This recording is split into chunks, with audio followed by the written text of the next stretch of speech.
We are still in Kilimani. Leo tuko Kilimani, tulipatana naye Kilimani 2015. Bas, kibaridi cha asubuhi kimetuchapa. We had a conversation with the chair of the Architectural Association of Kenya, Mombasa branch, and now we are expanding this conversation into a proper one, which is bringing in architects, bringing quantity surveyors, bringing the regulator of the construction sector, and also bringing planners and bringing people who are in the building sector. They're here, and this conversation now expands. For the next 2 hours, it's asking ourselves, what's wrong? What's going on? These professionals called a media conference. Was it the beginning of last week? And they said, you know, there's a problem in this country. In fact, if today there was a tremor, most of the buildings in Nairobi would all come down. And they're saying that with a straight face. And they've gone to school for 8 years for architects, you know, to study. And they've been practicing, some of them, for many years. In fact, these words were said by the president of the Architectural Association of Kenya. And you ask yourself, like, you can actually say that with a straight face. That's why we said, let's give them the benefit of the doubt and hear them.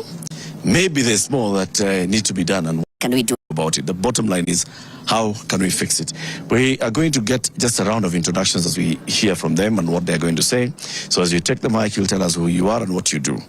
I know the mic is first with somebody who's on the planning side before, because you heard from the architects. This one is a planner and has been in planning for many years. When we're talking to architect Duncan, he told us an architect goes onto the ground and they'll bring in other, professionals. There will be engineers, there will be quantity surveyors, there will be planners, but also at the county government, there are planners who are involved in this, in just seeing. Kilimani, for example, can host X number of people as a population because of the services, because of the amenities, because of so on and so forth for the next 30 years. And then in the next 60 years after that, it'll need to expand and so on and so forth. This is the man. Please give us your name and what you currently do. And then tell us, is Kilimani planned to be like this? Good morning, everyone. My name is Patrick Adolu. I'm a fellow of the Kenya Institute of Planners, and I've been in planning for about 40 years. I think that will shock some of you here, but I'll give you some context about all the things you've been speaking about, and I think that I would like to strike a different conversation altogether, because I hear a lot of stories, I hear a lot of plaints, but the context is something that we refuse to talk to, because an urban system is much more complex than just the build-up professionals, the built environment professionals. We are not the only ones in that space, and there are many other factors that determine how that space is built. It's not just the planner, the architect, and the structural engineer, or even the building economist. There are other people who have much more power over that space than ourselves. And as long as we persist in believing that we can have a story on a terrace by ourselves, and I think that is where we miss the point. And we'll come back to that. Mm-hmm. Yes. Who are these people who have much more power than you? In another country, and lately we've been talking about Singapore. Mm-hmm. You don't talk about Singapore if you don't talk about Lee Kuan Yew. You never talk about the planner in Singapore. You talk about who? Lee Kuan Yew. I have answered your question. Fair. Okay, but Patrick, so back to my question. Is Kilimani designed to be like this? No, it isn't. But who designs Kilimani? Planners, I'd assume. No. Okay, who is it? City planners? No. So, you elected someone, didn't you? We elected people. You yes. elected people. Several. Several, okay? Did you? Yes. Yeah. Do you know them? Some. Have you held them to account to prepare plans and give you the budgets? Our elected officials are the ones in charge of city planning. No. He's the one who has a vision of what the city should look like. Okay. And he's the one who has your resources. Okay. And he's the one who determines who works where. Okay. And he's the one who actually determines when you don't perform. He's the one who determines whether you should stay or go. Yes. So you are having a conversation without the key persons, the persons who have the mandate to determine how many people should be in Kilimani. They can come to me, they can hire me to help them to do the work they are supposed to do. And if they ask me to do a plan for Kilimani, I'll tell them Kilimani is only going to have 50,000 people. And that's where the problem begins, because when I say Kilimani is going to have 50,000 people, everyone sitting here next to me has their own idea of how Kilimani should turn out. Yeah. So we'll go back to ethics, we'll go back to compliance with plans, we'll go back to planning frameworks and all those things. And if we do not build a culture where we design and build to plans, it won't even matter what leader we have. But sometimes we are a reflection of the leaders that we have. And that's very important. Let's go to a leader who is the president of the Institute of Quantity Surveyors, sitting right next to me. Give him the mic. So introduce yourself and tell us, who's a quantity surveyor? My name is Mutinda Mutiko. I am a quantity surveyor. So in terms of the visuals, I'm an embodiment of a QS. But really what a QS is a cost consultant. What the planners and largely the architects and engineers do, they design. And we cost things. We monitor the cost and make sure that work is done as per the cost, as per the specifications. We also do something called contract administration. A lot of the building contracts are standard documents. Standard in the sense that you do not go to a lawyer and draft every time you're building. These contracts are pre-drawn, you just fill. So we administer those contracts. In a sense, then we are the lawyers for the construction industry. Okay. For the projects. Okay. Yes. So from what Architect Duncan had told us earlier, that the architect is the vision bearer. The developer should approach the architect and say, I have a 50 by 100 piece of land and I want to put up, commercial residential building. And he will visit the site, view the site, and then start bringing in other professionals, among them the QS. So QS, as the project is being developed, the QS has costed it and is tracking the costs and the progress of the development, right? So when we see a building that has come up super fast, a QS has to answer to this. When we see a building that has come up and then we hear later that the materials used were not the right materials, a QS will have to answer to this. When we see a building that has come up and from the architect went and decided to put it beacon to beacon, the QS came and was okay with a building that is coming up beacon to beacon in their professional undertaking. Am I right? You are wrong on most of those accounts. Yes. Okay. Just to go back to where you began, the vision is given to the architect, and this traditionally has been the case. But we also get into a space where you want to build. Yes. But the first thing that comes to your mind is the money. Yes. Do I have the money? Yeah. So there is also what is called design driven by cost. Yes. Yeah? So that the design is aligned to cost. And therefore, increasingly, you've seen instances where, and even in affordable housing, where the leads then are different. Not to mean the role of the architect. It remains the person who initiates the construction process. But the leads will remain different depending on the nature of the project. Some of the projects are led by engineers. You go to affordable housing, a lot of the projects have QS as leads. Yeah. Others have architects, others have engineers. But if to pick over one of the items that you spoke about, like the building materials, if they are wrong, yes, we do specify. Yeah. If we want to, like this finish, an external finish, that is rough finish, rough paint, yeah? And it could be different brands, yeah? Yep. One company calls it Wallmaster, another company produces the same, call it Rough and Tough, and others. So we will specify, but what we will specify is a rough finish, that is paint. So and that's what is also given in the drawings. If that's not the case, then we'll have a problem. Okay. And then raise that. Okay. A lot of the technical things, like the mix in concrete, the cement used, the steel, the rebars used, that again fall the engineer. Yeah. But having said that, it's all teamwork. Yeah, and that's why everyone needs to be on site. It's all hands on deck. If for instance something is going wrong, I could tell. It may not be directly on my line because I'm not a designer or an engineer, but I will tell. You'll be able to tell Yes. that something is amiss here. Yes. Okay. And you should have the professional capacity to raise it. Yes. And if you are, like you said, a QS is also project manager, you'd be able to actually have a very strong voice to raise an objection. Yes. In fact, some of the Which projects could lead to halting of that project. Yes. In fact, some of the projects that I've ended up in, and you can see the gray hair on my face, is that some of the engineers tend to be a lot younger than me. Yeah, architects, and we find that I also have a say on a lot of the things. Very good. Professionally, yes. Okay. Yes. So you've just basically said yes to what I was asking. I don't know what you are disagreeing with. I have not seen the point of disagreement. And NCA is here. Beacon to Beacon comes to him. Beacon to Beacon is, Comes to me. is a planner. Yes. Okay. Yes. Okay. That's where it should begin. Pass him the mic. Okay. And I can tell you that you see why we are in trouble. Because we have already begun construction. But construction has a context.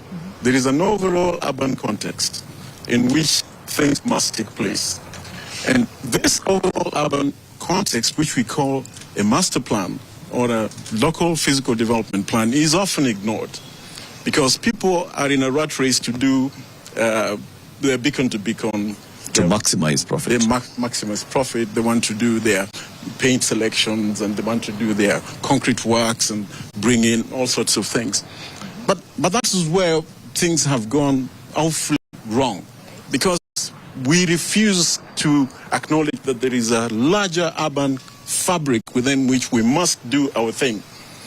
And that urban fabric is where regulation begins. And when we talk about things fall apart, it's because the regulatory function is in disarray. And the regulatory function belongs to the owner of the city. The authority. Belongs to the authority. It Okay. belongs to the governor. And the governor must take responsibility for regulating what happens in his city. I hear you, Patrick. We're going to a break, and I know when you come back, Mariam, you'll be talking to the architects chapter of the AAK and the others who were present there. But what we're hearing here is, first, there is an overall plan that is developed and overseen by the county government. Then, when a developer comes and they want to develop in Kilimani, they have to, first of all, fit to the overall plan.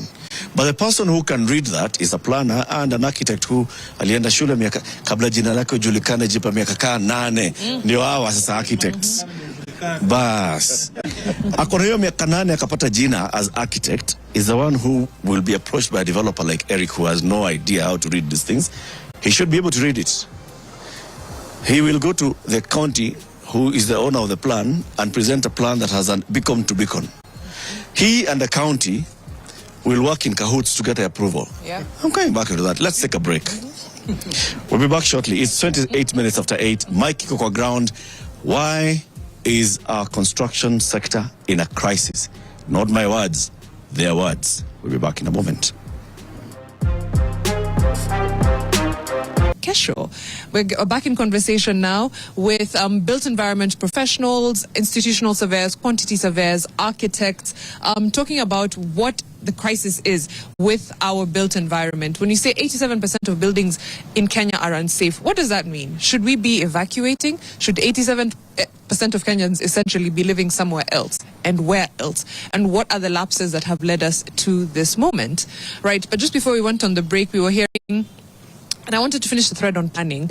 Before we get into these structures have come up, on planning, we've spoken to guests before who've given us an overview of how Nairobi was essentially mapped out, for example, leave alone the rest of Kenya. But Nairobi had been zoned by the colonial governments. There was areas meant for industry, industrial area, low-hanging fruit, but it's there. Commercial areas, residential, and so on and so forth. Even areas for medicine. It had never hit me that Kenyatta National Hospital and Nairobi Hospital are incredibly close together for a reason. Somewhere along the line, we lost the plot. But we still had planners at City Hall, at national level. So when we see, for example, the beacon to beacon, that's still a failure on the plan. But you said, yes, that was Patrick. You said beacon to beacon is not me, right?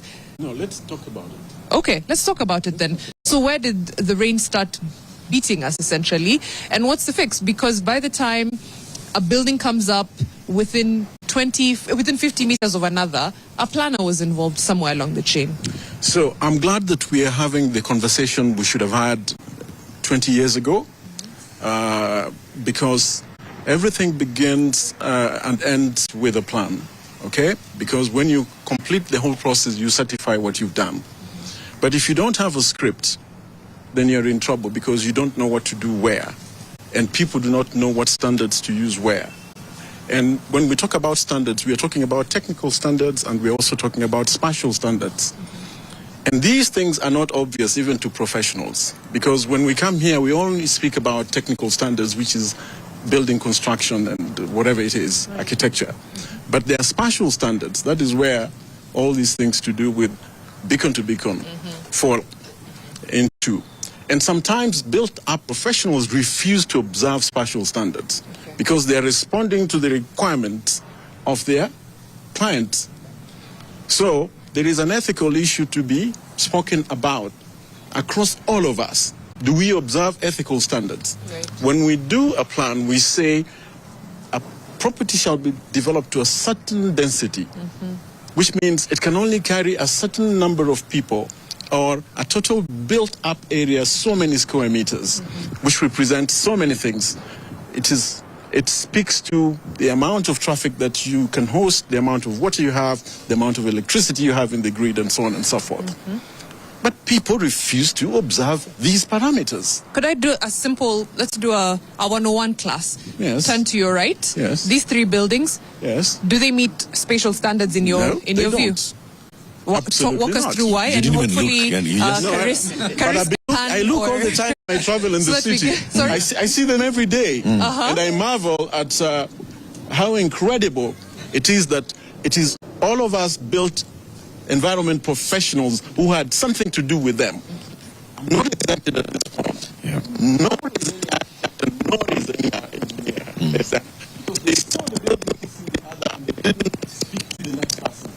They insisted on designing it when they knew that it would not have light, it would not have oxygen, it would not have adequate supply of electricity and water. But they designed it nonetheless. That has got nothing to do with regulation. It's got to do with our refusing to appreciate the training capacities that we were given. Because you can tell your client, I'm not taking it. You can. Professional ethics. Yes. We're having that discussion yesterday with the regulator of training for lawyers. And I mean, it emerged, it has been emerging, that among the subjects where lawyer students fail is the subject of professional ethics, where 60% fail professional ethics. And it's a big concern for And it's been 3 years in a row where professional ethics was the most failed. It's just the most failed, all right? So I'm sure even if you talk about you guys, okay, anyway.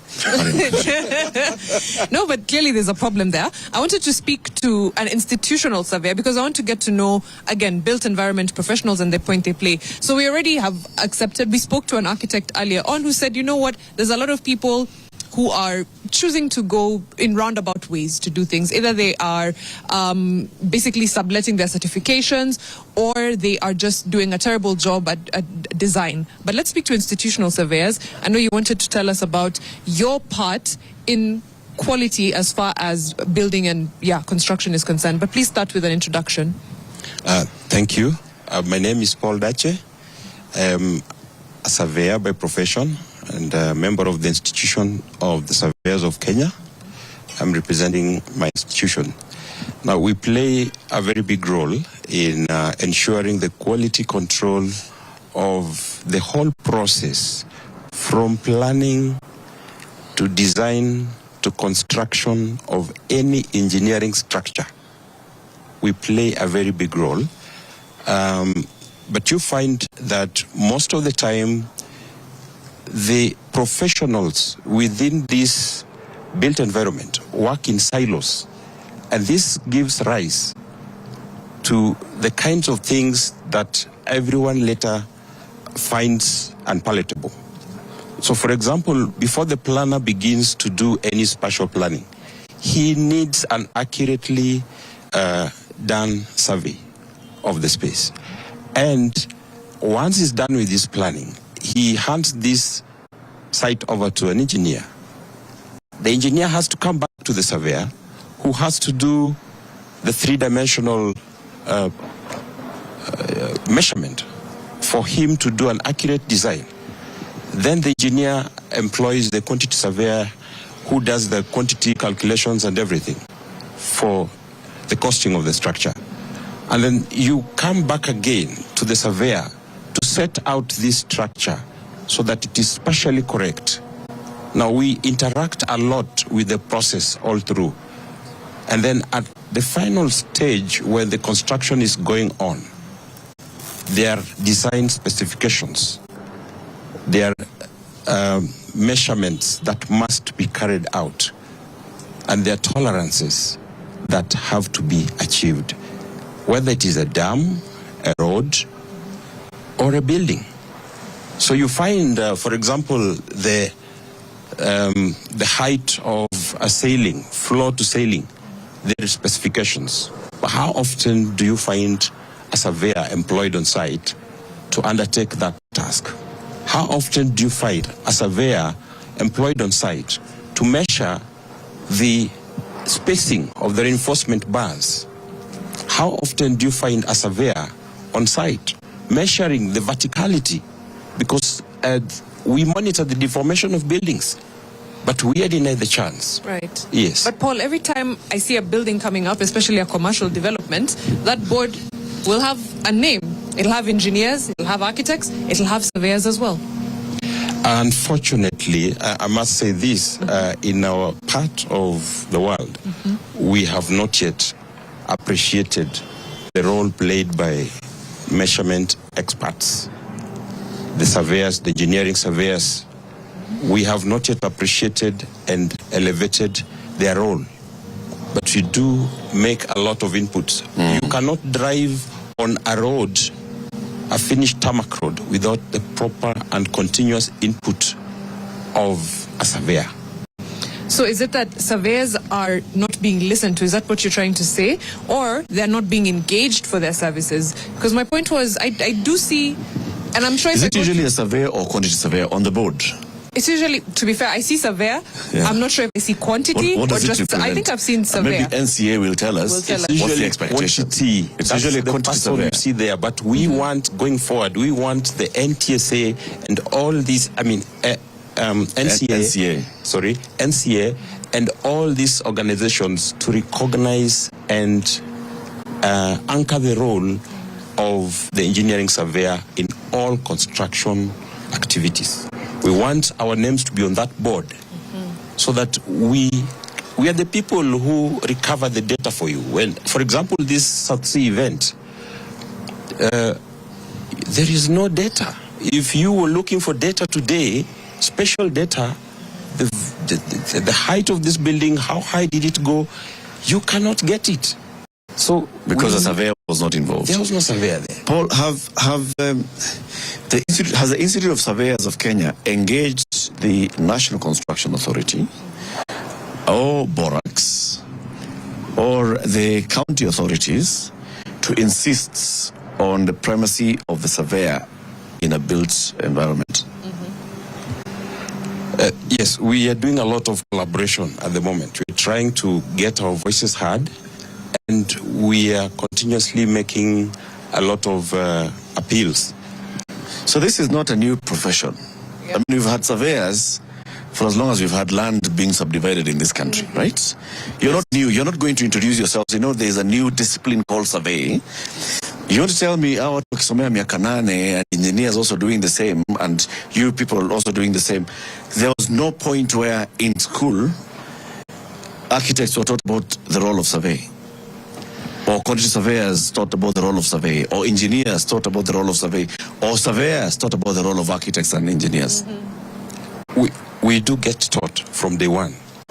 they are aware of our roles, but it appears, as I said earlier, there's a preference to work in silos by the different professions or the different professionals. We need to break that mentality, because you find if the lead consultant is an engineer, he will only go with you to the extent that he thinks or feels you are needed. If the lead consultant is an architect, he'll do the same. In fact, you may find an architect sidelining an engineer so that they fail to do quality tests on a simple thing as concrete. Yes. And the quality bit we'll get into. I know Jackie next to me, who's an architect, I can see the wheels turning, and I'll come to you for a reaction. But I wanted to hear from the National Construction Authority, because essentially everyone says it should start with them. Architects are saying, you have a plot 50 by 100, you start with me. Surveyors are saying, you start with me. I'm sure if there was an engineer here, they would say, you start with me. What is... NCA will also stay. Oh, you start with... Yeah. What is the real chain of... Not command, but of the process actually. Where do we begin? Who comes at what point? Yeah. Thank you. My name is Architect Stephen Mwilu, Manager Compliance at National Construction Authority. It will be good that we start with the mandate of the authority, then we get into the details. NCA's mandate is to regulate the construction industry and coordinate its development. In its mandate, the authority has many functions, but critically 3.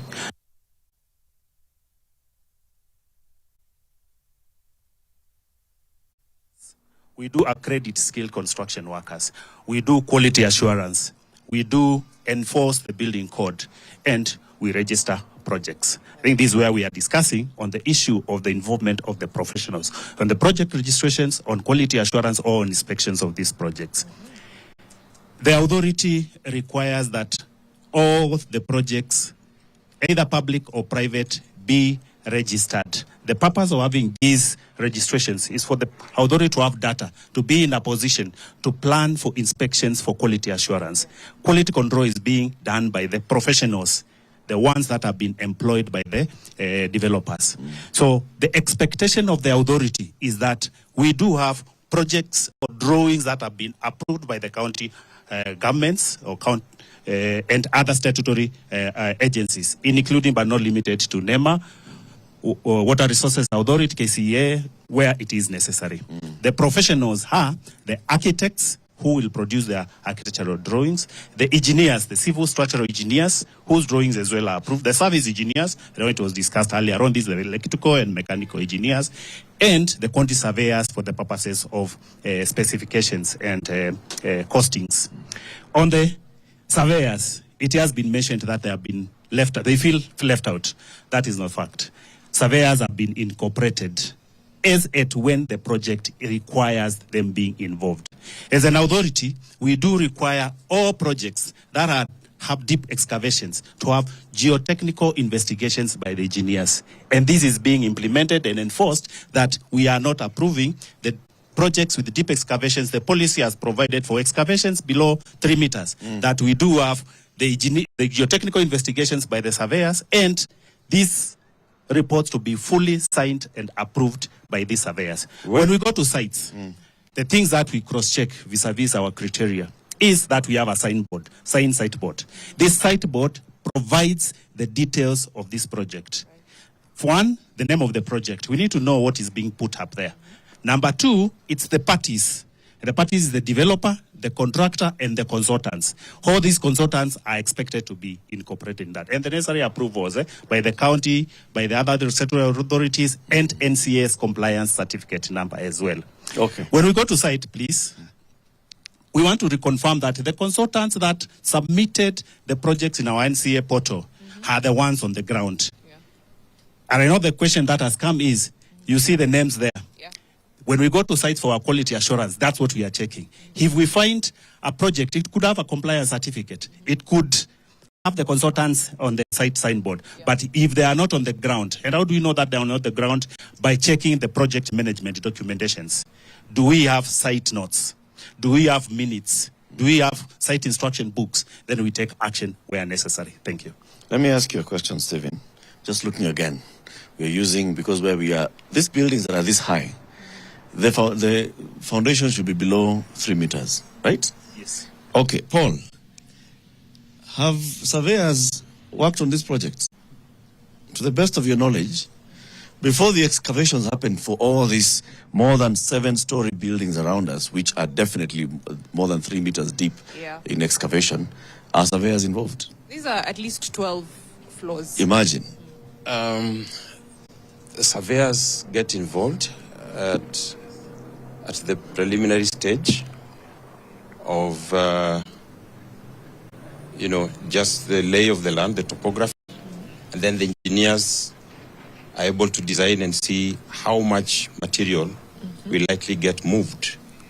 And then surveyors are supposed to be involved in measuring the depth of the excavation so that we recover and ensure the quantity or the depth that was meant to be reached is reached. Yes. So most of these high-rise buildings in Nairobi, surveyors have okayed the excavations that have happened.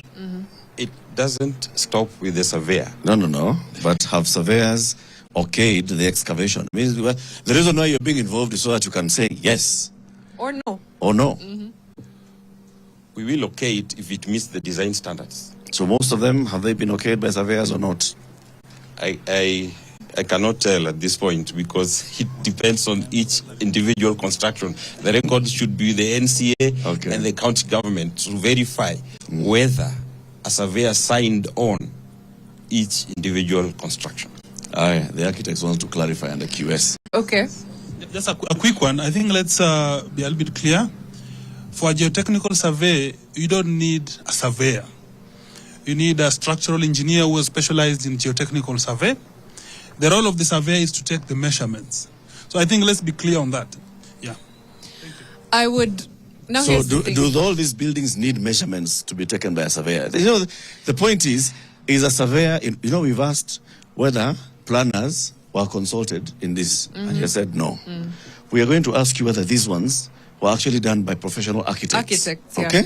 We are going to come to that question. Now we are on surveyors, right? Are surveyors involved at all in what we are seeing around us? And, okay, he wants So to they say are. something. Yeah, they're the ones who establish the beacons. Before at pre-contract, after project documentation, kick-off meeting, before you even put a shovel inside there, you need a surveyor to ascertain the beacons, the property lines, the building lines, the services. You get scenarios where there are pipes and, services that serve as city pass. A surveyor can map that. So at that level, mostly they are involved, because if they're not involved, then you'll have disputes, property disputes. But in this particular case, the geotechnical survey, like I've clarified, is normally done by a structural engineer who has specialized in geotechnical survey. Not just any other structural engineer can do us. And what is a geotechnical survey? The benefit of the audience. A geotechnical survey is a survey done to establish the load-bearing capacity of the soil. To establish whether that soil or whether that rock there is able to bear the weight of the building. The public needs to understand that when you're building, you're putting weight on top of soil. So that survey will give parameters that will help the structural engineer design structures and do calculations that really fit into that particular soil. So I think let's be a little bit clear on that. And so surveyors are largely involved. Largely. Largely. Yeah. My neighbor here wanted to react as well from an architectural perspective, because I can see how, now that I'm sitting with built environment professionals, I can see how 87% of buildings in this country could be unsafe. Because there's clearly no cohesiveness as far as It's silos. the work being done. Yeah, it's silos. And gatekeeping of professions. Yes. Anyway. Good morning, viewers. My name is Oscar Ogunde. Oscar, please put your mic a bit closer to them. My name is Oscar Ogunde. I'm a trained architect, but also a project manager, and also do master planning. And I think the conversation here, where it's getting derailed, is because of the site signboard and the fact that professions are in silos. The fact of the matter is surveyors are involved in all projects, okay? At the design stage, they work as part of the consultancy team. At construction stage, they work as part of the contractor's team. That's why they're not on the board. All the setting out is done by surveyors. The extent of the qualification of the surveyor is something that you can talk about. but there's survey expertise in setting out of buildings. Now, beyond construction now, as we now go into looking at apartments here, we're going to the Sectional Properties Act that now requires all apartments to be geo-referenced. So again, surveyors involved. But I think the critical thing we want to say... Sorry, what's georeferencing? Georeferencing, you can say more about it, but the fact that your apartment must have coordinates. So it must be identifiable, irrespective of floor where it is. That's the work of a surveyor.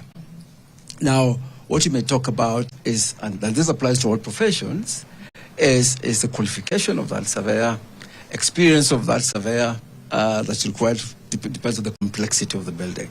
But the fact of the matter is they're involved. But I want to talk very quickly about why we're having some of these problems. One, we must all realize that we only have one earth, which is for all of us. We came down to one country, then we become a people, then it's when you go to construction site. Now, the silo approach, some people say, is because one of the way the British trained us in silos. And I think we must get away from that. Secondly is the culture that we grew up in. A lot of people grew up in the rural areas, they end up in the urban environment. But they're not living the urban way. So there's a lot of stuff that we need to change for us to live in an urban environment. We are rural in urban areas. You are rural in urban areas. So I need to leave it at that for the time being. Okay. Let's take a break, Okay, Mariam. yeah. It's 2 minutes to 9. Oh, gosh. Time is flying. Time is really, really flying. We have built environment professionals here. We've got architects, we have surveyor, we have quantity surveyors. Unfortunately, we don't have engineers. We've got, but we'll hear from them as conversations continue. And representatives of the various bodies. We have the National Construction Authority as well represented here. We also have planners. We're asking ourselves, what's wrong? Because the professionals have come out and said, things are bananas. We're asking ourselves, so what do we do? Do we make matoke out of it? Or do we throw away the banana? We'll be back in a moment to continue this conversation. Fixing the nation, one conversation at a time, live from Kilimani. Time for us to take a break and stand up and stretch. Absolutely. Yeah, we'll continue our conversation with built environment professionals who are here with us today, live with Microground in Kilimani. These professionals have recently said that there's a big crisis in our built environment space. And so we're having a conversation with them here today to understand where are those gaps and then what can we do to fix it. Very many comments coming in here on YouTube. I can read a couple of them. Dongo says, you can see how engineers and architects disregard the role of surveyors in the construction management phases of such projects. Ndogoane says it's crucial that engineers allow the involvement of competent surveyors. Then we also have some comments that are also coming in here. Francis Moyo says, Davis says, all those bodies should work together without blaming each other. The problem we have corruption within these bodies and blame game. Mkamburi Mwakugu says a lot is needed on our side as a consultants for sure, from our bodies, but much more as individuals is needed. Cleody says, Hapa Membli, there's a development that the corners that they are being cut, wacha tu. What's more unfortunate is that even the media is really advertising them. So Cleody continues to say, even the media fails the public in advertising projects that cut so many procedural corners. Emmanuel Bwire, all bodies need to be strict to the regulators. I'm sure young built environment members will demonstrate to the bodies to fix the nation on matters design and construction. Charles Ndongo, in those 40 years that you said that you've been in this, which buildings have you specifically participated in planning within Nairobi and then its environs? But you don't have to answer that. That'll take us another 2 days. That'll be another 2 days of you just reading a list. In Kenya, everyone is corrupt. That's the basis, the class that we belong to. It's now upon each individual to get themselves out of that context through actions and not mere words. Francis comes in with a joke here. On a light note, don't forget watu wa makasi na ribbon, those who open the buildings play a part. Those are the influencers and the owners. And on a lighter note, should this board also have the pastor who blessed the project? Well, it's a fair question. We've listened to, I would call them, a dome. So it almost feels like a domestic dispute here Yeah. with the various players in the industry. But there is one player we haven't heard from who's represented here, and that's construction managers. We'd love to hear from engineers as well, and continue, by the way, feel free to, send us your comments. But Ephraim, who happens to be a construction manager, wanted to also let us know, what is the role of a construction manager? What point do you come in? Is it a quality control? Is it, keeping to the plan, to the budget? Let us know. Thank you. My name is Ephraim Kakui, President Association of Construction Managers of Kenya. And the construction manager coordinates the process of the project from inception through coordination, control to handover. I know we've talked about more of architects, engineers, quantity surveyors. We've talked of surveyors. The construction management profession was rolled out in the year 2001. So fairly, it's considered as a new profession in the industry. But I've practiced for 17 years. So I'm really in the industry, and that's why I'm not new. We have worked with these other professions. Initially, we've known the architect as the master builder. And the role of coordinating all the other professions in the construction sector for a building project has been the role of the architect. But we find that there are gaps. So the reason why the construction management profession was introduced in Kenya, it is not new in the world, but when it was introduced in Kenya, it was to fill that gap and also to bring synergy and bring together the other professions in the built environment. So you are the person to blame.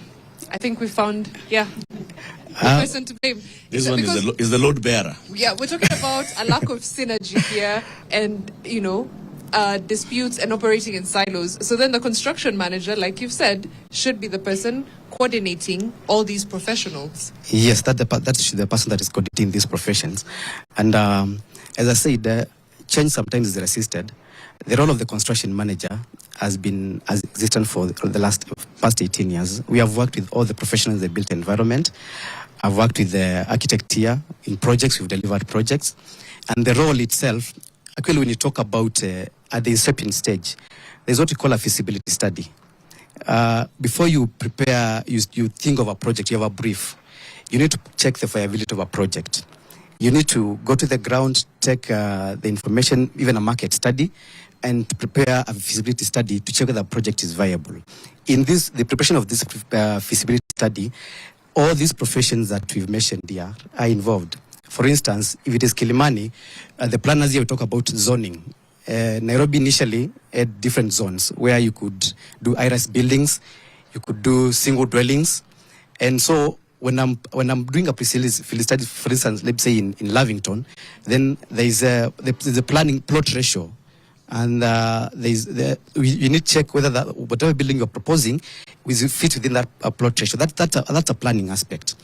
We also need to check whether the building actually has a title. The work of titling is by the surveyor. That's when the surveyor we're talking about, because they are custodians of the surveys. And before an architect starts designing, they have to get a map from Survey of Kenya, which will be able to confirm actually whether the title is indicated on the title document confirms or aligns with the document at Survey of Kenya.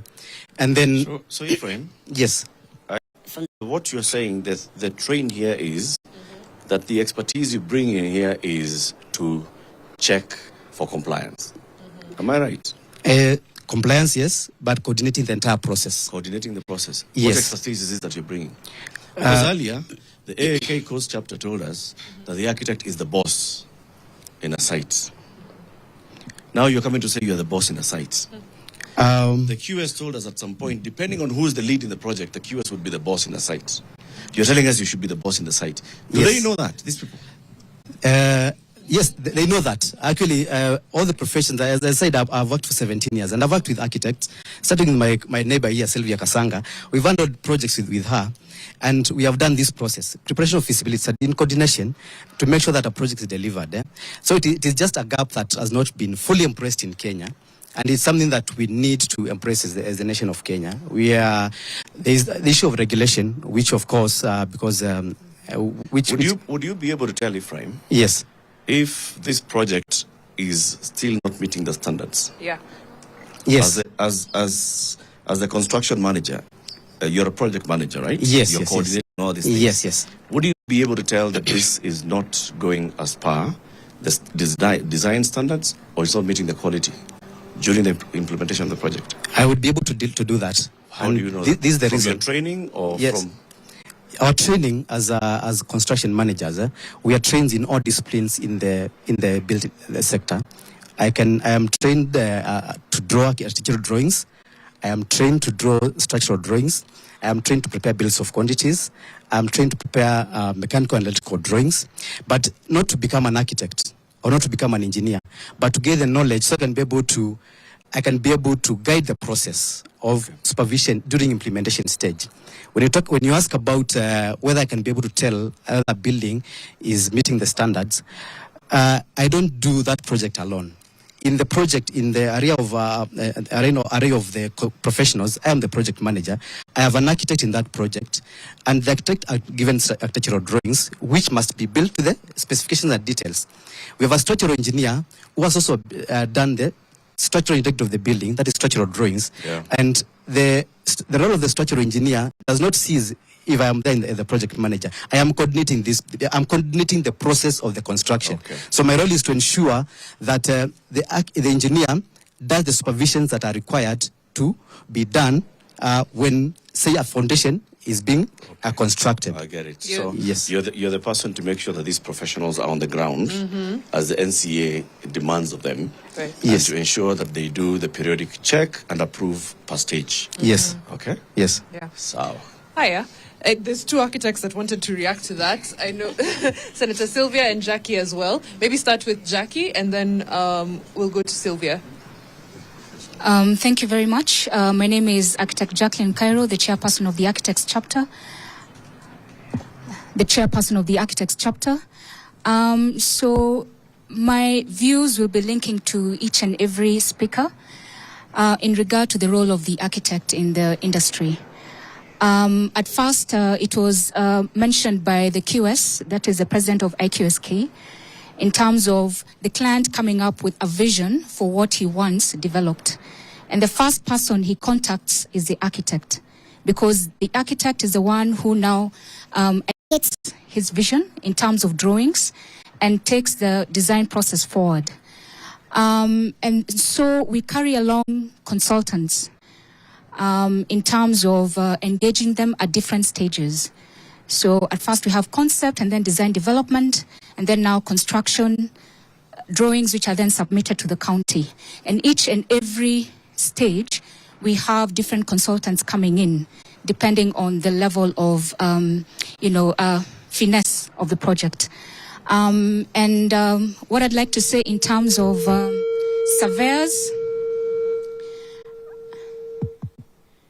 I'd like to say that surveyors are actually involved in architectural, design process, if needed, because we have projects of different skills and also different functions. And we involve surveyors from the start in the construction process, as senior architect Oscar Ogunda has mentioned. And also in terms of architects working with each and every professional, we ensure that happens and we explain it to the client so that they can budget, in terms of professional fees, and they know who is coming to play in terms of their role in the project. So the architect has actually quite a big role. First of all, they lead the design process because they're the ones who get in touch with the client first and also get it on up to the construction phase, leading it up to the completion stage. Yes. All right. Let's hear from architect Senator Sylvia. You were reacting quite a bit when Ephraim was speaking. What was running through your mind? I was actually agreeing with what Ephraim's saying, and I wanted to give a little bit of pushback to Eric, because I think Eric is looking for the problem in the wrong place. Because the truth of the matter is this: all these professionals you see here, and even some of those who are not represented, they all come together when it is time for a commission, and we work together, and there is no silos at that point in time at all. Maybe the sense you're getting of silos here is because each of us represent a certain membership organization, and we have to speak, to what we do for our members. Like myself as the Architects Alliance, which is an organization that is just purely for architects.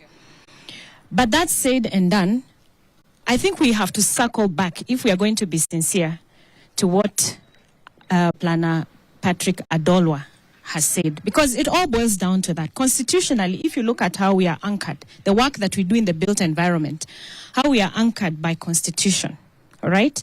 You will find that the 4th schedule of our Constitution gives the county the responsibility of planning and building control. And that is where we anchor our professions, all of us, under. And we are supposed to work under certain plans and regulations that have been put in place by the county government. And the rain starts beating us there, because if you fail to plan, then you plan to fail. And the second issue, which is important, is the question of ethics. The thing that is killing us in this country today, our lack of ethics, not being conscientious. Today the word has refused. Conscientious. Yeah, doing what you're supposed to do at the right time, at the right place. Architects, for instance, we have gone to school. Tumesoma. It's not even 8 years, Eric. Actually, it is 9 years by the time you get the title, the architect. When you hear me say, call me architect, it's because I have worked very hard for that architect. And not just that, the country has invested in my education. Remember, architects are only graduated by public universities. Yep. The country has invested on a professional who is an architect. The country has gone as far as putting in the regulator who examines us, and we are thoroughly examined, and we are required then to do 2 to 3 years of understudy of a registered architect. So you are thoroughly educated, examined, and regulated professional by your own right. And we come out here to work in a space that there is no plan. How is that supposed to work when we are really, truly looking for the problem? Secondly, we have to point a finger at the developer today in this country if we are going to be sincerely looking for the problem. We have a developer who does not want to appreciate the role of the professionals. Let's start there. They want to circumvent and go around because you don't want to pay the fees. Yet the country has invested in these professionals heavily. We are the children of this soil. We should not be seen as we are elitists or we are like we landed from the sky. No. We are here for a reason, so that we can articulate and bring to life the Constitution as it has envisioned. Actually, there are several articles. And this is something Kenya should understand. Under the Constitution, we have Article 43, which is the right to housing, health, and sanitation. Article 42 and Article 69, the right to a clean and healthy environment. Article 66, which is the regulation of land use in the public interest. These are things that will be actualized by these professionals who the country has heavily invested in. And it's important for our developers to understand the importance of having the right professionals. They must be registered. They must be experienced to do whatever capacity of work that developer wants to do. They go around, they circumvent, and they're able to get approvals. And they're able to bully some professionals, especially the young ones, are bullied by some of these developers. As we have seen, we have this emerging trend where the developer is the contractor, and I think that's a huge conflict of interest. And we need to address that, even jointly as professionals. We must address this issue of a builder who is also the developer, because it brings serious conflict of interest when it comes to project management, regulatory situations and issues, things like that. So it is important to note that the problem is not here in the consultants. And we are not afraid also to call ourselves out. I think Chairman from AK, Mombasa, mentioned it in the first hour, that we do have architects who are selling their stamps. We do. And we are calling them out. We are telling them it is wrong and shame on you because you're bringing down the standards of our nation. And you'll find an architect, actually, you are selling your stamp, you don't even know where the site is. You don't even know anything about that site. It's really strange. So again, we are calling also for tighter professional regulation. In fact, where the government and our regulators cannot do, the professionals themselves are actually willing to do it. And we are looking to go back to the law, where we can get tighter regulation of professionals, we also have to take the bull by the horns by ourselves and call ourselves out, go around. You know, lawyers do it very effectively. Yeah, lawyers are able to police themselves. We want to be able to police ourselves as architects. I'm sure even the project managers want to be able to police themselves. And we shall all be building towards the same thing together with the regulators and helping so that we curb this issue. I mean, for heaven's sake, we are losing lives to a situation that is looking disorganized, but is actually not disorganized. There is enough law, you know, other than tweaking a little here to strengthen here and there. Everything is already in place. As we always say in Kenya, we have all the paperwork. Yeah, it's just somebody who's not doing something. It's the implementation that's always like the bane of our existence. And thank you for taking us into the fixes, because I think that's where the conversation should go to next. And the fixes are from everywhere. But just before that, the National Construction Authority, at the end of the day, this is the government. And the fact that all of this is happening, one, that me as a civilian who has a 50 by 100 somewhere that I'm thinking of constructing, I still don't have a clear view of, like, you know, where do I start, where do I go? Are there guidelines on this? And I'm seeing like just ordinary citizens taking the mantle up. I've gotten something from Robin Irungu, who is a resident of Kilimani, talking about what is going on between built environment professionals. And she's written a book called Building in Kenya alongside Emma Miloyo, a real estate development toolkit, right? And one of the pages basically has a chart, a flow chart with developer, contractor, engineer, architect, etc. So it's civilians essentially trying to figure out for ourselves what goes on here. Also, she speaks of writing to the NCA and NEMA almost 400 times. Let me get that number correctly. Yeah, 200 to 300 objection letters to buildings within Kilimani sent to NEMA, the National Construction Authority, and NCG, still granting approvals. And she sent some examples of some of these objections that they've had to especially residential apartments. She sent one for an apartment building that was 480 units along Riara Road. Not very far from here, but if you know Riara Road, you would ask yourself where there's space for another 480 units. So the National Construction Authority, one, where are the clear guidelines on who to engage as a developer, as a landowner, as someone who's just an aspiring homeowner, whether it's commercial, residential, where are the guidelines on who do I engage where, when? That's number one. Number two, these objections are coming to your desk, but the buildings are still coming up, clearly. Thank you. And I want to start from where Senator Kasanga left. Yes, we really need to go back and ask ourselves, the person who initiates the project, the person who has the dream of what he or she wants to put up, it's the developer, it's the client. That person, as things stand right now in our country, is not regulated. The professionals are well regulated. Borax deals with the architects and the quantity surveyors. EBK deals with the engineers. Of course, the other regulatory bodies deal with the other professionals. As NCA, we regulate the contractor, we regulate the skilled construction worker. Then we are here, brought together by a person whom we need to make sure that they do the right thing, but it's not regulated. When incidences happen, inquiries are put up. These inquiries will take action for NCA on the contractor, on the skilled construction worker. Where there is a malpractice on any of the professional, that ball is pushed to the regulators or those professionals. Then comes where the malpractice is on the developer. The malpractice is pushed to the DCI, the ODPP, and the process, you know how long it takes. So in terms of the regulation of the developer, that's an area where as professionals we need to start coming together and asking ourselves, is it the high time that as we review the NCA Act or as we look at any other laws in the land, we can put into that? You know, you haven't answered my question. I'm going there. Okay. I'm going there. Okay. Coming to your question on the issue of whether we do have a starting point for our homeowner. Yes, it is expected that when you have that dream, you see an architect. You pour your heart out to the architect. The architect will assist you in coming up or documenting and producing documents that are presentable to the county for the necessary approvals. Will advise you on all the other processes of approvals until it reaches to NCA, when now NCA comes on in this issue of the registration of this project and quality assurance of the project. Yes, we have received complaints. Yes, we have received inquiries on issues dealing with the developments. As at the time the construction is starting, one, it has the necessary approvals from the county. It has the necessary approvals from the other statutory agencies.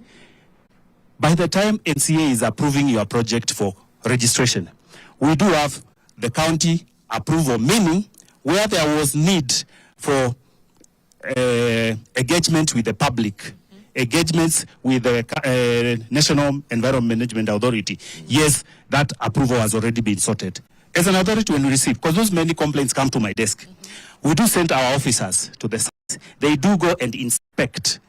Inspection will first and foremost want to encompass or to ensure that we have those necessary approvals. If those approvals are there, then we go to the next level. Are you complying to the necessary approvals? Because it is true to object, but at times there might be reasons as to why that objection might not be accepted. But of course, it is morally right to communicate back to the objectors. Let's go back to our case study, which is the 3 buildings, actually it's 5 buildings across us, right? If they had county approvals and an NCA authority comes here and can see clearly that there is a space issue, even to someone who has little to any knowledge of the built environment, how then does the NCA approve one building next to the other, 50 meters, another 50 meters, another one, another 50 meters, and there's more blocks behind, as you can see. You know, I'm struggling. I'm struggling. It's planning, but Yeah. fine. The minute there's one building here, and you come It's and not approve an NCA. the It's next not an building, NCA issue. How is that not? It's Here's the not. thing, there's a building here. No, it's not. Okay. And I think I want you to listen to me. Okay. Yes. NCA has a mandate, but it is limited. Even constitutionally, it is limited. You hear me? The mandate you're speaking to belongs to the county government or any municipality thereof. To determine the spaces between buildings is a planning issue, development control.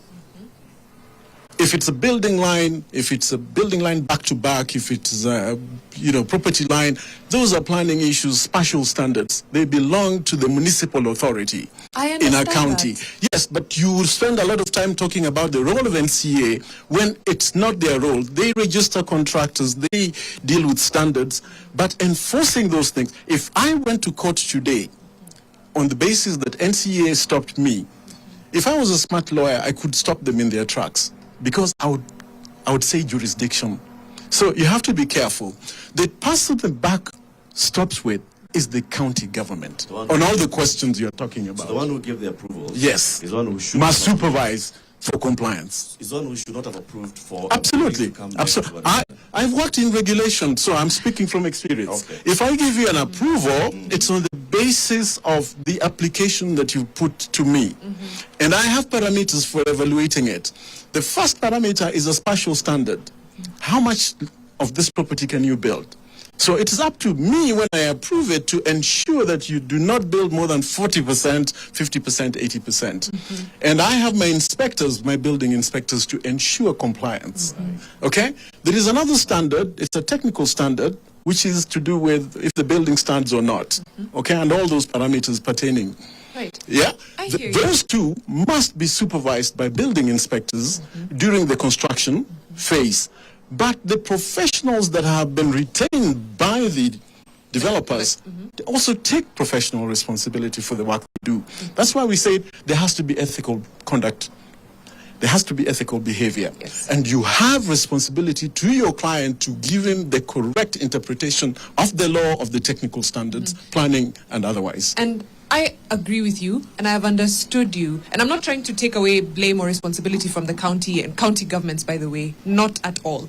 I'm only asking, because I have someone from the National Construction Authority here, by the time it gets to you now, and you can see there's a problem, is there no recourse? A way to send it back and say, clearly, there's a problem here. It may not be for me to decide. I was only but saying there is an he has limited mandate as by law. Provided, so you may hang him for nothing on things that he has no jurisdiction. Can he deregister the project? No, he can't. So you only register one way, because your role is registering projects. What usually happens when a project is non-compliant, it is suspended. You will always see the NCAX. That means you should not proceed until you comply with one or the other items or criteria that you might not have been not compliant with. What does non-compliant mean in this case? Because then we see the X's, the big NCAX. But then what does non-compliance mean in this case? Because he's saying if something is non-compliant further up the chain, not your necessary approvals, but further up the chain, but they've already gotten approvals, then is it up to you to still put that NCAX? NCA has an quality assurance criteria. It has 7 checklist items, but it's not limited to those 7 checklist items. First and foremost, when we go to the site, we want to confirm, of course, like I said earlier, that we have a site signboard providing all the parties involved. That means if any of the parties is missing, for example, the approvals, then that is an non-compliance and then the site is suspended. We need to have a contractor that is registered and has a valid practicing license. We do have to have the professionals with registered first of all and having valid practicing license. Because yes, these contractors, the professionals could be registered, but the issues of their practicing might, in the scope of validity, it's an area that we need to check on. The issues of safety, hoarding, safety signs, the PPEs, that is the personal protective equipments that we expect on the different sites. Then we'll look at the issues of the workers. Are they accredited? And we hereby accredit the skilled construction workers and site supervisors. But out of that 7 checklist items, you could have everything. Then we go to the next level. In terms of the project management, is the project being supervised by the professionals whom registered this project? If it isn't, then the site is suspended. On the issues that you raised, we go to sites and we see the necessary approvals were there, but the construction is not as per those approvals. Right. Yes, we suspend those sites. Is there a possibility, Patrick, and then come back now to Stephen, for the municipal county government to give approval for 2 buildings to be put up next to one another with a gap of 50 centimeters, like we've seen? You ask with tongue in cheek? Yes. Well, I mean, that is... That you can get a valid approval for such a project. No, it shouldn't be valid. If you give an approval, it should be on the basis of the standards that you've set for that property. Okay. And adjoining properties and as you well. looked at this and you saw they don't meet the standards. Well, I mean, if you're going to have windows on the shoulders of a building, casual looking is no, like, they don't. They don't look like they meet the standards. No. But then they would have approvals. So if NCA inspectors come on site and they can clearly see from their professional standing that these buildings let me correct you on the validity of their license. Let me correct you. Approval is one thing. Constructing to comply is another. And I think those are 2 separate issues. Mm-hmm. Okay? So many times you can have an approval done as by law required, but if the construction is not enforced, the compliance is not enforced, then you have people cutting corners. And that happens a lot. Okay. Yeah. There's someone who wanted to speak right here, and then we'll get squarely into the fixes, right? And the surveyors also want to speak as well. So, let's... You can have the mic and then the surveyors, and let's fix then. Now we are here. It is what it is. Where do we go from here? Okay, my name is Francis Mbaya, QS, from AK, representing the QS chapter. Before you get to even to the fixes, I just needed a clarification from NCA. Okay, are there times when they can reject approving a project that has been approved by the county on the grounds that you have approved on your side, but we still have questions and return it back to you? Or are they hands tied? Are their hands completely tied? That whatever has been approved, we approve on this side? Our hands are not tied. We have sent back approvals back to the counties. NCA right now has the mandate to enforce the building code. Of course, we expect the counties to approve the documents, the drawings, as per the building code. If it is brought to our table and it is missing some of those necessary approvals or those necessary standards, then we send it back, and we have done that previously, and of course actions have been taken. So these case study buildings of ours were not approved by the NCA? We need to know when they were done. NCA, for your information, is only 10-12 years old, so we don't know, but we can confirm. Fairly young buildings. We can check. I can tell you, they are They are younger than that, these buildings. I think there's something you've missed. You said that he has said. That Uh-huh. is very important. There is approvals, and then there is compliance to construction, other parameters of construction. And those other parameters largely are those what has fallen under NCA. Lately, and approvals falls under an act called PLUPA, the Physical Land Planning and Use Act. That is implemented by the municipalities and counties. Yeah, one of the provisions in that act, and it is now a provision under the Building Code 2024, which NCA now has a mandate to implement, is the plot coverage. Yeah, the how much can you build?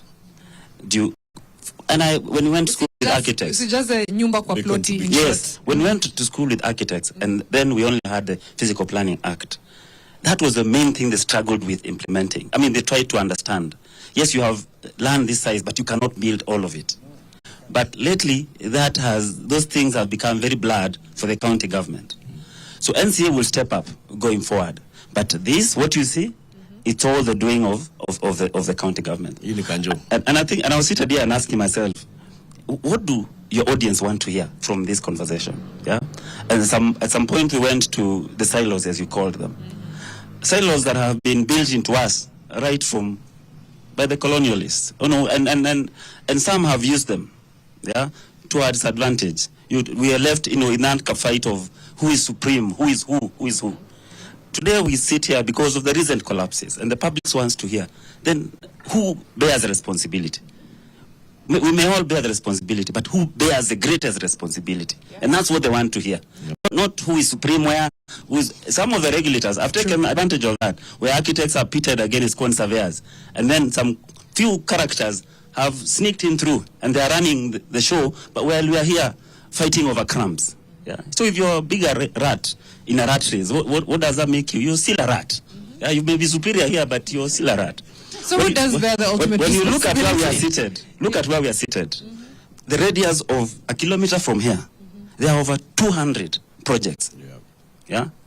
The question you're asking earlier, whether professionals were involved, but it's what's nature of professionals.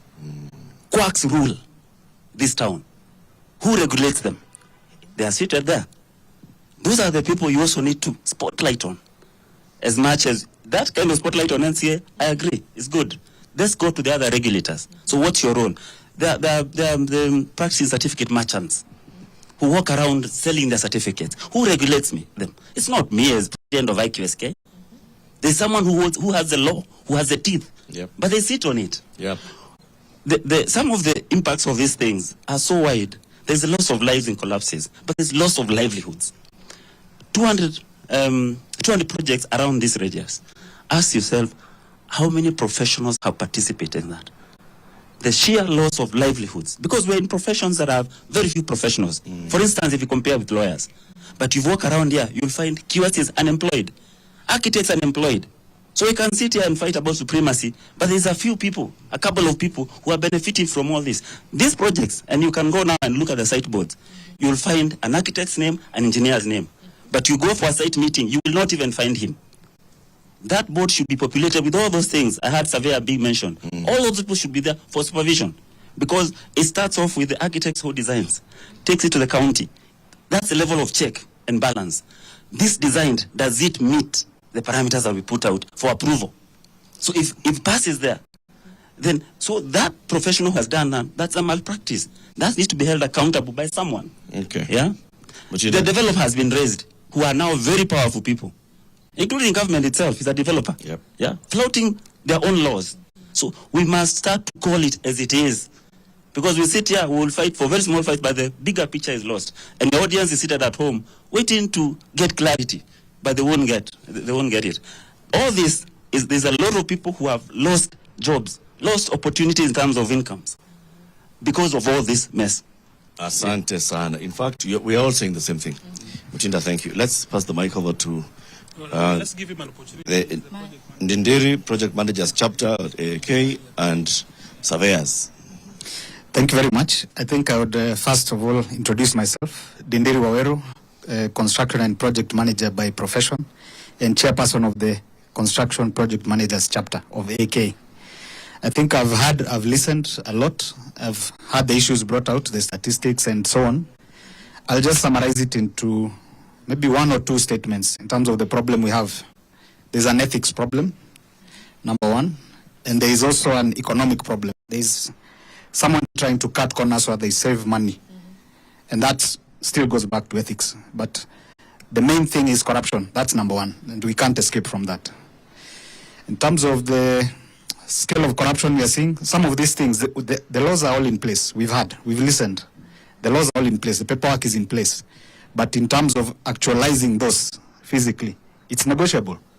You'll go to the county, you'll negotiate, and you'll get whatever you want. If I want to be beacon to beacon, I'll get it. Because I've parted with something to get it. So corruption is the main thing. We can't escape that. And I think I'll also agree with my colleagues that maybe the blame is being put on us. Unfortunately, that's not the right place to put it, because we are the professionals who are in these professional bodies. We're trying to do the right thing. There are professionals out there, or I wouldn't call them professionals, quacks, unregulated professionals, people cutting corners out there. They're the ones running the show. The developers are running the show. They don't need any of these professionals you see here. They'll go to county. The county will even give them a professional or so-called professional who will take them through all the approvals. And then they just go to site and build. And for them, they'll see they are saving costs. We've saved on professional fees. Next thing you hear, the building has come down because there's no supervision of the trained professionals, people who've gone to school for 8-9 years. So it's a shame because we've been trained by the public universities, some of us, but we're not getting that chance to execute our functions as it should be. So I think that's a problem. Corruption is the main one. That's where we go wrong. Thank you. Thank you, Ndiri. My name is Caroline Washuri. I'm an engineering surveyor. I'm presenting the Institution of Surveyors of Kenya. I will pick up the discussion from what has been said about quacks and professionals being engaged on site. I'd like to highlight the mode of engagement of these consultants, of these professionals. You cannot engage a professional by calling them the morning of starting the project. You cannot call a surveyor on phone. Kuja haraka, the grader is on site, we want to start excavation. That is not engaging a surveyor. Someone said when you are starting that they saw a surveyor with an equipment on site. That could be a quack if there is no proper mode of engagement. So you need a proper consulting, you need a proper contract that states who is engaged, who is a professional in charge, who are the other professionals that you're engaging. If you have, for example, a licensed surveyor, you have other graduate surveyors on site, 2 or 3, and these are their qualifications. That will remove the idea of quacks. So the issue of mode of engagement. The other issue I'd like to raise from the point of surveyors is that QS said that you have a site board showing the QS, the architect. Have you ever seen a site board showing the surveyor? Hardly. You know, there are none. So we need. Of us, we don't look at them with that level of keenness, to be honest. Maybe I could be seeing surveyor, it could be quantity surveyor. Yes. But yeah. Mm-hmm. We need the site boards to show who's the consulting land surveyor. All right. So that we know where the buck stops. If your verticality does not work, if your horizontalness is not up to date, if you're outside of tolerances, and these I'm talking about the technical details of this construction, we need to know who is carrying the final ball, on whose court. We know who's taking the final word as far as surveying is concerned. So that is an area of concern for us. We need surveyors on those site boards, and we need proper contracts. Kupigia surveyor simu is not engaging a surveyor. Thank you. Asante sana. Thank you. Thank you very much, Caroline. As we are coming to close the conversation, when we had this conversation last week with the Town and County Planners Association of Kenya, we pushed back in the studio. We said, but you professionals, why are you just sitting back as this happens? And I know we're going to hear from the Vice President of the AAK. What are you professionals doing about it? This conversation today has unearthed the issues. And I think we are all in agreement that ethics is a big issue. Yeah. And it's ethics and professional ethics, right? And then we have created and given ourselves a government. And that government is supposed to be like the overall, making sure that everything is working properly. And the conversation here is saying that government has failed in very many areas. And the people who should be populating offices in government should be the same professionals who we are talking about, right? When you go to the regulators, again, there are questions about the regulators and how competent the regulators are and how well they're doing their job. Again, those regulators are populated by the professionals. So ethics and corruption has permeated itself into government, into the regulators, which is now bringing the entire house down. But as professionals, what are you prepared to do to put an end to this? We've got to stop now saying, these ones and those and this and the other. What are you prepared to do? I mean, you said it's a crisis. So it's a crisis. It's livelihoods lost. It's lives lost, right? What are you prepared to do as professionals to put this to an end once and for all? Let's start with the Vice President of the Association. Yes, I think you're very right when you're saying it's the responsibility of professionals, because it's true when it's county government, it's the professionals who are working there as well. If it comes to NCA, the board, the inspectors, the officers are professionals. If it comes to NEMA and all other bodies, it's professionals who are behind all these other bodies. So when it comes to upholding professional integrity is very, very important, which is backed up by the society also valuing the service of a professional. The society actually paying pay fees up to scale of what is supposed to be for an architect, engineer, landscape architects, all those quantity surveyors, everybody who is supposed to be involved in, to see the value of having them in there and also having them paid to be able to carry out their tasks. And also because we have a society that takes shortcuts, now we have seen buildings collapsing. We've seen people losing lives. We need to see the justice system also bringing forth and saying, we declare this responsibility being on this person and let justice, take course so that it serves as a warning for other developers as well.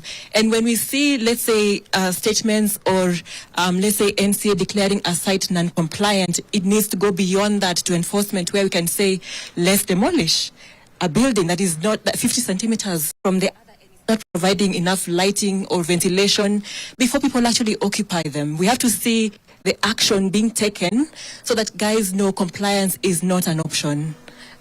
I think that's pretty much it. No, thank you so much. And you're right. I know Duncan wants to say something as we close, and that's continue on that thread of your fixes now. Yes, we've said Kohapa. I like that. Before Duncan goes, I'll give mine to the NCA, which is when I get on your website, essentially, I should be able to see a flow diagram, a guideline that tells me I have a 50 by 100, I want to build a house. This is who I engage first. And you walked me through, but it needs to be more common knowledge, more even civic engagement so that people are aware of these things. I have 5 acres. I'm trying to put up something commercial, a mall, apartments. Then what changes then? Who do I engage first? Who do I seek authority from? I think that would be my number one fix, because from an outsider looking in, it's very difficult to navigate. And that's how people get lost, because someone says, najua mtu anaweza kusaidia na hiyo, and them too is a quack. And then we end up with the problems that we're seeing now.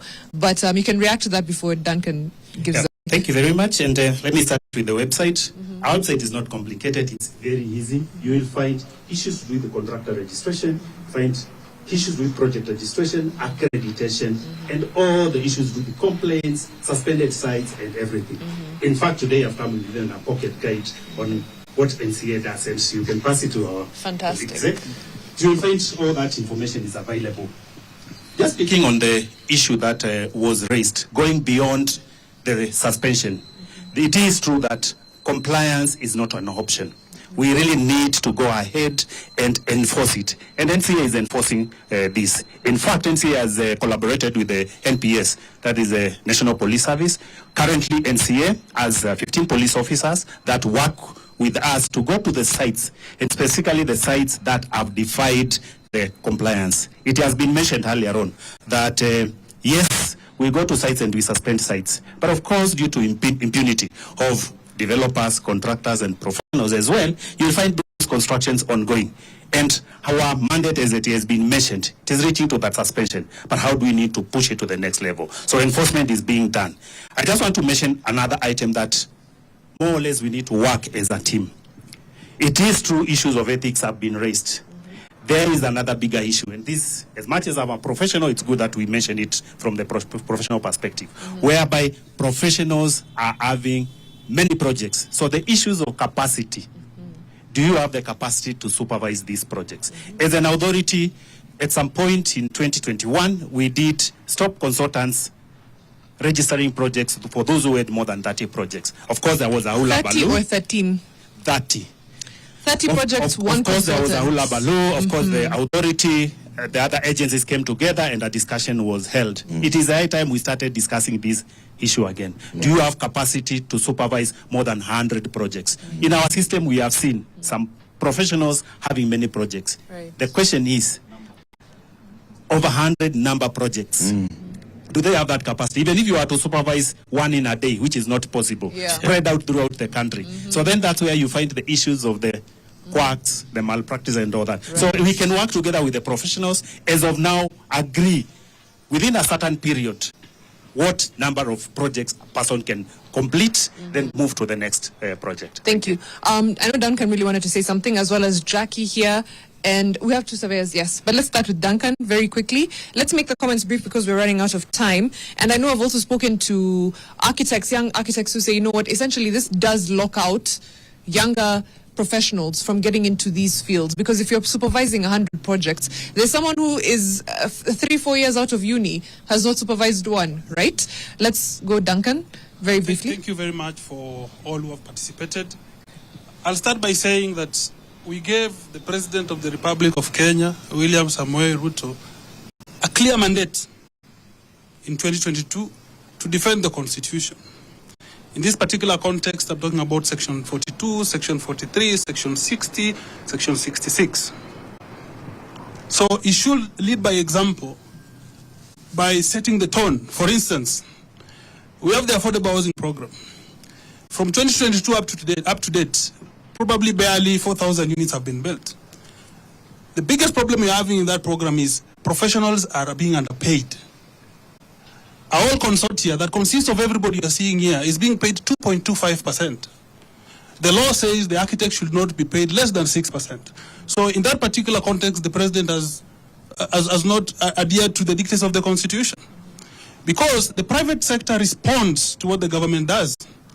If the president is paying 0.99% as fees to the architect, the developer is going to pay peanuts. So the president needs to, and through Piazinga, they need to revise that scale of fees to a bare minimum of 20% for the consortium.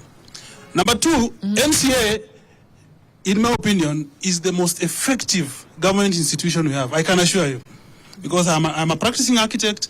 I'm also a developer. The problem that we have with NCA, they do not have powers to prosecute. So they'll come, they'll see the gaps, but they'll do nothing. Number three, which is the last one, the Physical and Land Use Planning Act, Section 76, is very clear. We have what is called the County Physical and Land Use Liaison Committee. It solves all the problems we have. That committee normally is supposed to constitute professionals. These professionals are supposed to check the county. So what AAK have proposed in the State of the Built Environment of 2025 is very simple. Remove that committee from the county government, make it a quasi-judicial process under Section 69 so that it has more teeth. So those are the three solutions I think I can provide today. Thank you so much. Thank you so much. I'll say 30 seconds each for our surveyor here and architect. 30 seconds strictly, and then we close the show. We're completely out of time. Okay, thank you. Thank you so much. Just to close it, we have problems, and we need to look at super collaboration. We need to have a national super collaborating body for all the professionals, so that we don't blame one another. We support one another and we support our country. And just as a last one, I want to defend, or rather, in my view, I want to just put a rejoinder to my colleague on the other side. On the affordable housing program, I would imagine that if we're to make homes affordable, we have a role to play in giving a concession to the government in terms of our fees. Imagine uploading a 20% upfront cost. We are targeting, if as a country, we are targeting people who have no income, people who have no jobs. Right. We must be very considerate. Thank Understood. Thank you so much. Jackie, 30 seconds as well. Thank you very much. I'd like to possibly also link to what the NCA official plan architect has mentioned. the fact that you have very few professionals doing like 30 projects, it's very impractical for one person to supervise 30 sites, even in a year. So what I'd like to say is that in terms of the tighter regulations that Architect Kasanga has mentioned, I think mandates should be expanded. For example, if the county does not have the capacity to reject some of these projects, then that mandate then should be expanded to other authorities like the NCA. They should raise the alarm then to also the county and the regulators. How can you have a professional doing 30 projects? And then now for the rest of us. Also in terms of what the architect Duncan has mentioned, low fees. Yes. It's totally distorting the market for the rest of us who would like to be paid well and also do the job ethically. So that there should be reforms in that regard. Thank you. Thank you so much. We have to end it there. But a massive thank you to all of you fixers for staying with us from 6 till 10. We're in Kilimani, concrete jungle where dreams are made. Hashtag is Fixing the Nation. NTV will be back on Monday from 6 to 10 a.m. From myself, Eric Latif, and Janet Mbogwa in absentia. Have an amazing, amazing weekend. Tupatane Monday.